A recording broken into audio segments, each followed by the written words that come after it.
Friends, இன்றைக்கி நம்ம பச்சை பயிறு சாதம் செய்யலாம். அதுக்கு ஒரு அரை கப்பு பச்சை பயிறு எடுத்துக்கலாம், அதை வறுத்துக்கலாம்.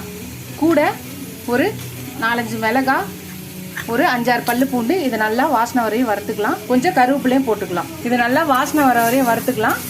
வறுத்து இதை கோர்ஸாக அரைக்க போகிறோம். நைஸாக அரைக்காமல் கோர்ஸாக அரைக்கணும். ஃப்ரெண்ட்ஸ், நம்மளோட பச்சை பயிறு வறுத்து கலர் மாறிச்சு. இப்போ நம்ம இதை ஒரு ஜாரில் மாற்றிக்கலாம். ஃப்ரெண்ட்ஸ், ஒரு ஸ்பூன் சீரகம், ஒரு ஸ்பூன் மிளகு, இதையும் வறுத்து நம்ம பச்சை பயிரோட சேர்த்து அரைக்க போகிறோம். இதையும் வறுத்துக்கலாம். இப்போ இதை எடுத்து மிக்சி ஜாரில் போட்டுக்கலாம். ஃப்ரெண்ட்ஸ், நல்லா கோர்ஸாக அரைச்சாச்சு. இப்போ நம்ம இதை தாளிக்கலாம். ஒரு குக்கர் வச்சாச்சு. எண்ணெய் ஊற்றிக்கலாம். சீரகம் போட்டுக்கலாம். பச்சை மிளகாய் 4 போட்டுக்கலாம்.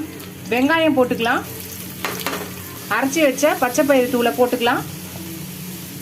இதையும் சேர்த்து வதக்கிக்கலாம். ஒரு 2 நிமிஷம் வதங்கட்டும். இப்போ தக்காளியும் போட்டுக்கலாம். இதையும் சேர்த்து வதக்கிக்கலாம். கொஞ்சம் கருவேப்பிலை போட்டுக்கலாம். இதையும் சேர்த்து வதக்கிக்கலாம். இதுக்கு தேவையான உப்பு போட்டுக்கலாம். இது பெருங்காயத்தூள் போட்டுக்கலாம். இப்போ எல்லாத்தையும் சேர்த்து மிக்ஸ் பண்ணிக்கலாம். இப்போ ஊற வச்ச அரிசியை போட்டுக்கலாம். நான் 2 டம்ளர் அரிசி போட்டிருக்கேன். பருப்போடு சேர்த்து நான் 5 கிளாஸ் தண்ணி ஊற்றிருக்கேன். பருப்புக்கு சேர்த்து ஊற்றிருக்கேன். அரிசிக்கு 2 கிளாஸு, பருப்புக்கு அரை கிளாஸு, அந்த கணக்கில் நம்ம ரேஷியோவில் நம்ம தண்ணி ஊற்றிக்கலாம். இப்போ இது நல்லா கலந்துட்டு இப்போ குக்கர் மூடியை போட்டு மூடிக்கலாம். மூடியாச்சு. இப்போ விசில் போட்டு ஒரு 3 விசில் வந்தோடனே இறக்கி வச்சு அப்புறம் ப்ரெஷர் அடங்கினோன்னு ஓப்பன் பண்ணி பார்த்தா நம்மளோட பச்சை பயிறு சாதம் ரெடி ஆகிடும். சர்வ் பண்ணும்போது நம்ம சாதத்தோட கொஞ்சம் நெய் ஊற்றி சர்வ் பண்ணலாம். இப்போ விசில் வரட்டும். விசில் வந்த பிறகு பார்க்கலாம். Hello friends,